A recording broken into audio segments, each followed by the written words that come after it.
आज हम प्रधानमंत्री की शक्तियों एवं अधिकारों के बारे में अध्ययन करेंगे। जैसा कि हमको विदित है कि हमने प्रधानमंत्री की नियुक्ति और के बारे में अध्ययन कर लिया कि प्रधानमंत्री की नियुक्ति राष्ट्रपति द्वारा की जाती है लोकसभा में बहुमत प्राप्त दल के नेता के रूप में।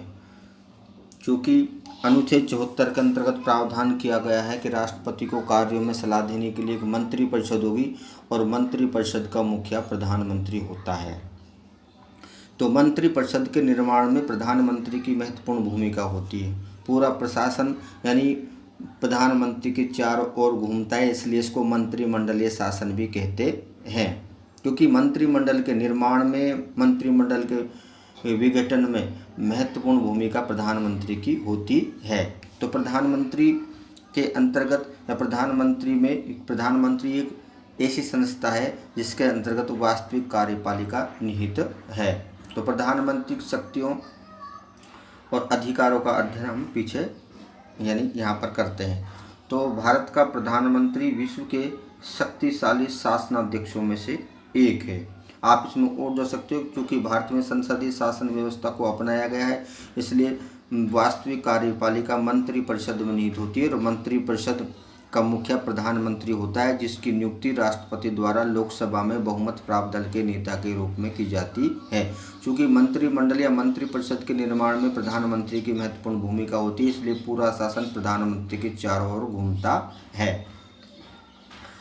अब इसकी शक्तियों को इसलिए प्रधानमंत्री को व्यापक शक्तियाँ प्रदान की गई, जो कि सैद्धांतिक शक्तियाँ राष्ट्रपति के वास्तव में उनको प्रधानमंत्री क्रियान्वित करता है। इसलिए प्रधानमंत्री की शक्तियों को, अधिकार क्षेत्रों को निम्नलिखित बिंदुओं के माध्यम से समझा जा सकता है। तो पहला बिंदु बनेगा कि प्रधानमंत्री शासनाध्यक्ष होता है। प्रधानमंत्री क्या होता है?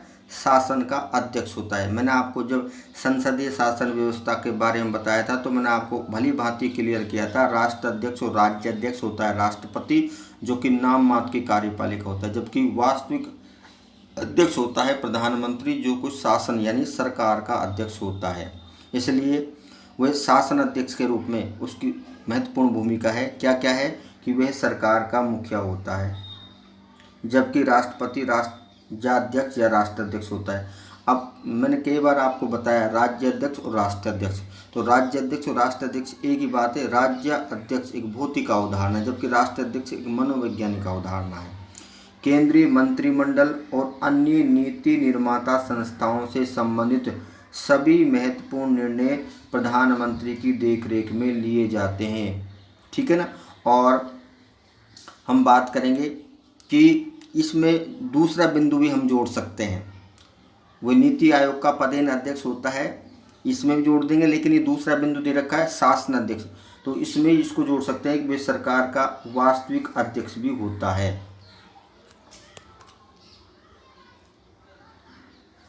राष्ट्रपति को अपने मंत्रियों की नियुक्ति, उनके विभागों के आवंटन, परिवर्तन, उनके त्यागपत्र स्वीकार अस्वीकार करने की सलाह देता है। इसलिए ये उसकी वास्तविक शक्तियाँ हैं शासनाध्यक्ष के रूप में। आगे हम बात करेंगे, जो तीसरा बिंदु दे रखा है उसको हम दूसरा बना सकते हैं या अलग अलग भी आप लिख सकते हो। ये शक्तियाँ हो गई। उसके बाद हम बात करेंगे प्रधानमंत्री मंत्रिपरिषद की सभी बैठकों की अध्यक्षता करता है। इसमें मंत्रिमंडल जोड़ सकते हैं कि प्रधानमंत्री मंत्रिपरिषद व मंत्रिमंडल की सभी बैठकों की अध्यक्षता करता है और ये सुनिश्चित करता है कि मंत्रिपरिषद सामूहिक उत्तरदायित्व के सिद्धांत के आधार पर काम करे। अब एक सामूहिक उत्तरदायित्व का सिद्धांत क्या है? तो संसदीय शासन व्यवस्था में ये प्रावधान है कि मंत्री न केवल अपने विभाग के कार्यों के प्रति उत्तरदायी होते हैं, बल्कि समान रूप से सरकार के सभी कार्यों के लिए समान रूप से उत्तरदायी होते हैं। यदि कोई मंत्री ऐसा काम करता है जिससे सरकार की छवि खराब होती है पूरी सरकार की, तो पूरी सरकार को त्यागपत्र देना पड़ता है। इसलिए संसदीय शासन व्यवस्था के बारे में कहा गया है कि संसदीय शासन व्यवस्था में कार्यपालिका एक साथ तैरती है, एक साथ डूबती है। और प्रधानमंत्री का त्यागपत्र मानते ही संपूर्ण मंत्रिपरिषद का त्यागपत्र माना जाता है, इसलिए उसको बोलते हैं सामूहिक उत्तरदायित्व। उसके बाद हम बात करेंगे वे केंद्र प्रशासन और विधान संबंधी प्रस्तावों के समय समय पर कैबिनेट द्वारा लिए गए निर्णय से राष्ट्रपति को समय समय पर सूचित करता है। ये जो चौथा बिंदु है, पांचवा बिंदु है, आपको बताया ये अनुच्छेद 78 के अंतर्गत प्रावधान किया गया है। मैंने आपको पहले भी बताया था अनुच्छेद 78 के अंतर्गत 3 प्रावधान है। क्या प्रावधान है? पहला कि राष्ट्रपति को समय समय पर, प्रधानमंत्री का ये कर्तव्य है कि वे समय समय पर संघीय प्रशासन के बारे में राष्ट्रपति को सूचना प्रेषित करें। पहली बात। अनुच्छेद 78 में दूसरी बात यह है कि राष्ट्रपति द्वारा संघ सरकार के संबंध में तत्संबंधी कोई विशेष सूचना मांगने पर प्रधानमंत्री का कर्तव्य है कि उनको सूचना उपलब्ध करवाए। और अनुच्छेद 78 में तीसरी बात यह है कि राष्ट्रपति प्रधानमंत्री को ये निर्देश दे सकता है किसी मंत्री द्वारा लिए गए निर्णय को प्रधानमंत्री मंत्रिपरिषद के समक्ष रखवाए। किनको निर्देश देंगे? राष्ट्रपति। किसको देंगे? प्रधानमंत्री को। तो ये दे रखा है इसमें, किसी भी मंत्री द्वारा लिए गए निर्णयों को प्रधानमंत्री राष्ट्रपति के कहने पर पुनः मंत्रिपरिषद में विचार के लिए रखवा सकता है। तो यह अनुच्छेद 78 के अंतर्गत प्रावधान किए गए हैं। उसके बाद हम आगे बात करते हैं कि प्रधानमंत्री संसद के कार्य संचालन में नेतृत्व प्रदान करता है। वे सभी सरकारी विधेयक उसके निरीक्षण में तथा उसकी सलाह के अनुसार ही तैयार किए जाते हैं। क्योंकि सरकारी विधेयक आपको होता है मंत्री प्रस्तुत करते हैं, और मंत्रिपरिषद में हो चाहे मंत्रिमंडल में हो, दोनों की बैठकों की अध्यक्षता कौन करता है? प्रधानमंत्री। तो कोई भी विधेयक जो सरकारी विधेयक होता है वह प्रधानमंत्री की अनुमति के बिना तैयार ही नहीं होता, और प्रधानमंत्री की अनुमति से ही वह संसद में प्रस्तुत होता है। और यदि किसी विधेयक के संदर्भ में बहुत ज़्यादा गहरा विवाद हो जाए तो उस पर अंतिम वक्तव्य प्रधानमंत्री का ही माना जाता है। इसके अलावा वह अपने अधीन मंत्रियों के विभागों के कार्यों की देखरेख भी करता है। मंत्रियों में परस्पर तनाव उत्पन्न होने पर उनके मध्य मतभेदों को दूर करता है, सामंजस्य बनाए रखता है। वह सरकार का प्रधानमंत्री सरकार का मुख्य प्रवक्ता होता है। ये प्रश्न 1 नंबर का पूछा सकता है। क्यों होता है? क्योंकि वे संसद में शासन की नीति को घोषणा करता है। घोषणा अधिकार प्रधानमंत्री के क्षेत्र में। इसके अलावा और भी अलग अलग दे रखे छोटे छोटे बिंदु बना के इसमें, कि वे सभी महत्वपूर्ण नियुक्तियों के संबंध में राष्ट्रपति को परामर्श देता है। जो मैंने आपको कार्यपालिका शक्तियों बता दी, वह राष्ट्रपति और मंत्रिपरिषद के मध्य संपर्क सूत्र के रूप में काम करता है। ये प्रश्न अलग से पूछा जा सकता है कि मैंने आपको बताया कि राष्ट्रपति अगर किसी मंत्री को निर्देश देंगे तो सीधे मंत्री को नहीं देंगे बल्कि प्रधानमंत्री को निर्देश देंगे। और यदि कोई मंत्री विशेष राष्ट्रपति महोदय को कोई सूचना पहुंचाना चाहते हैं, मिलना चाहते हैं, तो उसमें भी प्रधानमंत्री की अनुमति की आवश्यकता होती है। इसलिए इनके मध्य कनेक्टर का काम करता है प्रधानमंत्री। इसके अलावा प्रधानमंत्री लोकसभा राज्यसभा के मध्य भी संपर्क सूत्र के रूप में काम करता है। वह राष्ट्रपति को परामर्श देता है कि संसद का सत्र कब बुलाया जाए, कब स्थगित किया जाए, कब भंग किया जाए। ये भी सुनिश्चित करता है कैबिनेट के निर्णय अनुसार कौन से विधेयक संसद में पेश किए जाएंगे, विपक्ष के विरोध में किस प्रकार से उनका सामना किया जाएगा। और उसके बाद प्रधानमंत्री विदेश नीति से संबंधित महत्वपूर्ण निर्णय स्वयं लेते हैं और विदेशों में भारत का प्रतिनिधित्व करते हैं। इस प्रकार ये प्रधानमंत्री के कार्य दे रखे हैं, और इन सब कार्यों से स्पष्ट होता है कि भारत का प्रधानमंत्री शक्तिशाली शासनाध्यक्ष है। और इसके साथ ही इस पाठ का समापन हो जाता है। अब हम जो महत्वपूर्ण बिंदु है इनमें भी इनका मैं आपको पहले उल्लेख कर चुका हूँ, लेकिन फिर भी आप देख लेंगे इनको। ये प्रश्न बन सकते हैं छोटे छोटे। अब हम क्वेश्चन आंसर की तरफ चलते हैं। तो पहला जो प्रश्न है वो है, भारत का राष्ट्रपति बनने के लिए इनमें से कौन सी योग्यताएं होनी चाहिए? वे भारत का नागरिक हो, ये भी ठीक है। उनकी न्यूनतम आयु 35 वर्ष हो, ये भी। वे लोकसभा सदस्य की योग्यता रखता हो, ये तो ये सभी सही आएंगे। और एक छोटा प्रश्न बन सकता है कि राष्ट्रपति पद के लिए न्यूनतम आयु कितनी वर्ष होनी चाहिए, तो वो भी आता है। तो इसमें सब उपरोक्त सभी आएंगे। उसके बाद हम आगे देखते हैं कि राष्ट्रपति की क्षमादान की शक्ति में शामिल नहीं है। मैंने आपको पहले ही क्लियर कर दिया था। ज़्यादा को कम कर सकते हैं, कम को ज़्यादा नहीं करते हैं राष्ट्रपति। मृत्युदंड को उम्र कैद में बदलना, ये सही है।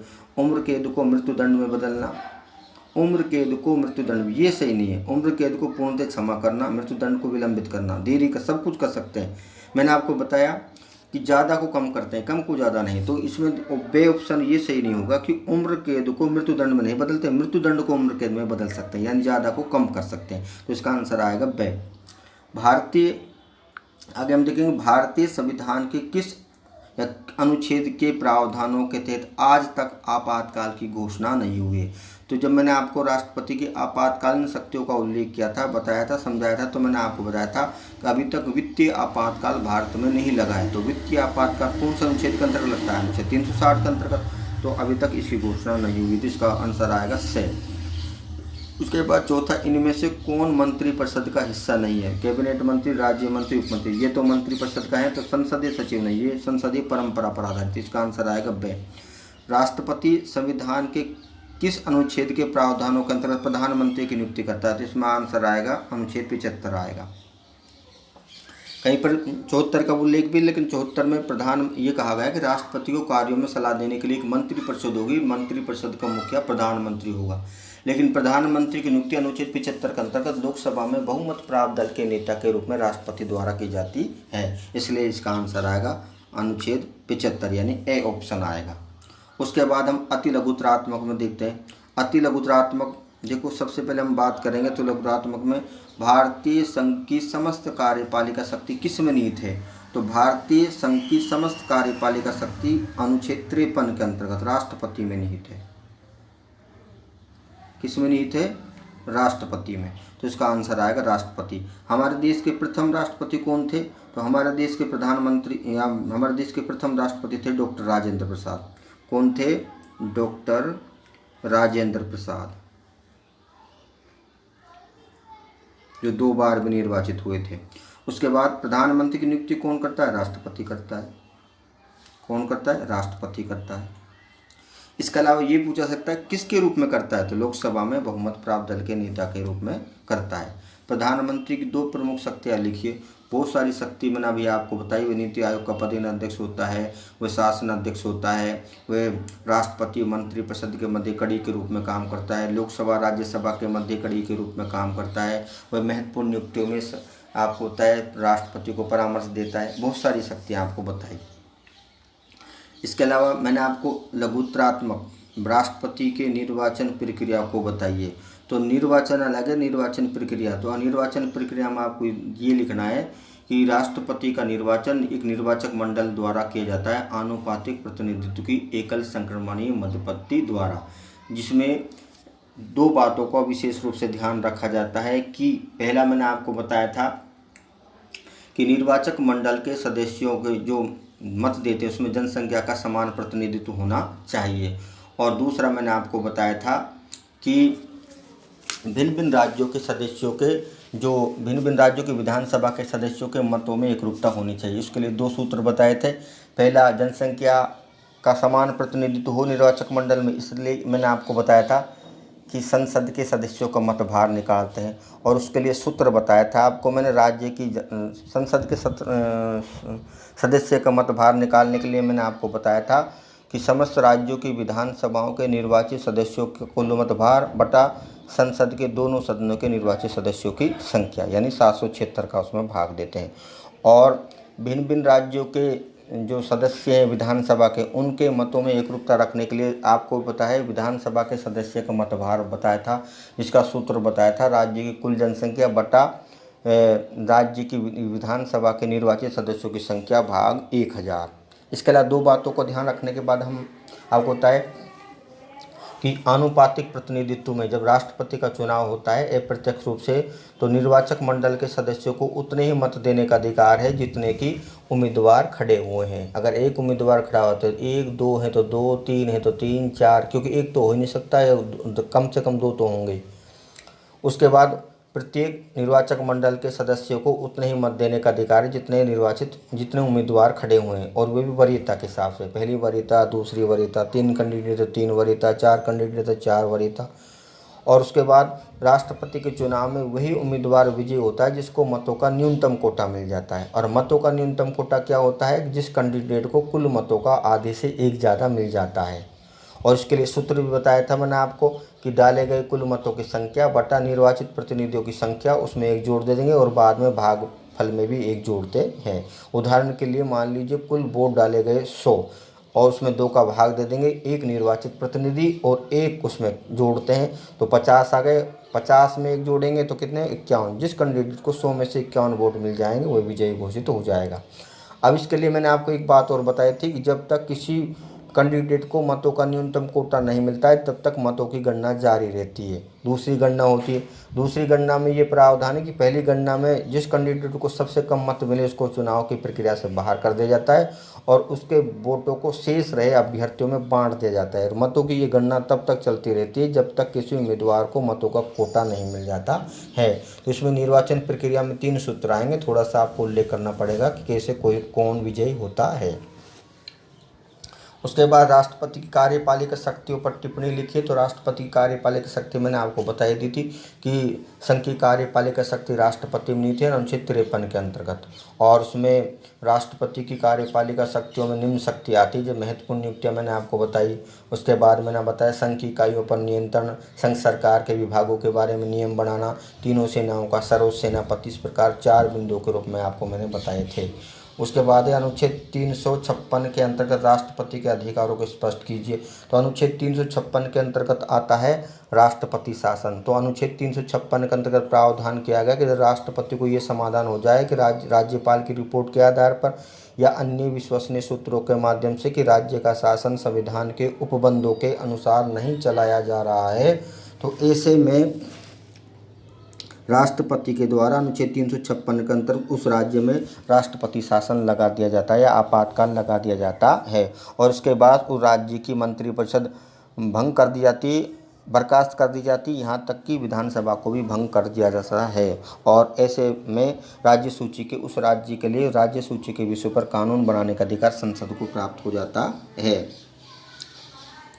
उसके बाद राष्ट्रपति को कौन कौन से विशेष अधिकार प्राप्त है। तो राष्ट्रपति को 2 विशेष अधिकार प्राप्त है। जब तक कोई व्यक्ति राष्ट्रपति के पद पर आसीन है तब तक उसके खिलाफ ना तो दीवानी मुकदमा चलाया जा सकता है और ना ही फौजदारी मुकदमा चलाया जा सकता है। यद्यपि 2 महीने के लिखित नोटिस के बाद राष्ट्रपति के खिलाफ दीवानी कार्रवाई अवश्य की जा सकती है। और दूसरा है कि जब तक कोई व्यक्ति राष्ट्रपति के पद पर आसीन है ना तो उसके खिलाफ गिरफ्तारी वारंट जारी किया जा सकता है और ना ही उसको गिरफ्तार किया जा सकता है। तो ये उनको 2 विशेष अधिकार विशेष रूप से प्राप्त है। इनको 4 बिंदु भी बना सकते हो। उसके बाद हम निबंधात्मक प्रश्न देखेंगे। तो निबंधात्मक प्रश्न में राष्ट्रपति के निर्वाचन मैंने आपको पहले बता दिया, जिसमें अनुच्छेद 54 आएगा, 55 आएगा, 56, 57, 58 पूरा निर्वाचन प्रक्रिया भी आएगी। और सामान्य शक्तियों में आपको बताया 2019 में 6 नंबर का प्रश्न पूछा भी जा चुका है। उसके बाद दूसरा है, क्या आपातकालीन शक्तियाँ कभी राष्ट्रपति को तानाशाह तो नहीं बना देगी। इस कथन की मीमांसा में भारतीय राष्ट्रपति की आपातकालीन शक्तियों के संदर्भ में कीजिए। तो इस प्रश्न का आंसर कैसे शुरू करेंगे। सबसे पहले आप आपातकालीन शक्तियों का उल्लेख करेंगे। तो अनुच्छेद 352, 356, 360 बड़ा प्रश्न है तो पूरा डिटेल से उल्लेख करेंगे। उसके बाद समीक्षा में मैंने आपको पहले बताया था कि भारत के राष्ट्रपति को व्यापक आपातकालीन शक्तियाँ प्रदान की गई हैं, लेकिन भारत का राष्ट्रपति तानाशाह नहीं हो सकता। क्यों नहीं हो सकता, उसके 2 तर्क हैं। पहला तर्क है कि राष्ट्रपति अपनी इच्छा से आपातकाल की घोषणा नहीं कर सकता, उसके लिए मंत्रिमंडल और प्रधानमंत्री का लिखित सिफारिश होना जरूरी है। दूसरी बात, जब प्रधानमंत्री और मंत्रिमंडल की लिखित सिफारिश मिल जाती है उसके बाद भी अगर आपातकाल लगा दिया जाता है तो आपातकालीन शक्तियों का प्रयोग राष्ट्रपति मनमर्जी से नहीं कर सकता। वह अनुच्छेद 74 के अंतर्गत प्रधानमंत्री और मंत्रिमंडल के सलाह के अनुसार ही आपातकालीन शक्तियों का प्रयोग करेगा, क्योंकि वे राष्ट्राध्यक्ष है, शासनाध्यक्ष नहीं है। शासनाध्यक्ष प्रधानमंत्री, इसलिए सरकार की वास्तविक शक्तियाँ प्रधानमंत्री में निहित है। राष्ट्रपति केवल नाम मात्र का है, इसलिए वे केवल औपचारिकता निभाता है, इसलिए किसी भी परिस्थिति में भारत का राष्ट्रपति तानाशाह नहीं हो सकता। उसके बाद प्रधानमंत्री मंत्रिपरिषद में मेहराब की तरह है जिसके इर्द गिर्द समस्त शक्तियाँ घूमती है। इस कथन के परिप्रेक्ष्य में भारतीय प्रधानमंत्री के पद और शक्तियों पर लेख लिखिए। तो मैंने आपको पहले बताया कि भारत में संसदीय शासन व्यवस्था को अपनाएगी, इसलिए आपको पता है वास्तविक कार्यपालिका प्रधानमंत्री में निहित होती है। इसलिए प्रधानमंत्री के चारों ओर समस्त मंत्रिपरिषद घूमता है। क्यों घूमता है कि मंत्रिपरिषद का निर्माण प्रधानमंत्री की सिफारिश पर होता है। मंत्रिपरिषद कार्य संचालन करता है प्रधानमंत्री की अध्यक्षता में, और मंत्रिपरिषद के विघटन में भी प्रधानमंत्री की महत्वपूर्ण भूमिका होती है। इसलिए प्रधानमंत्री को व्यापक शक्तियाँ प्रदान की, बाद में शक्तियों का उल्लेख कर देंगे। और ये पार्ट क्या हो जाता है, कंप्लीट हो जाता है।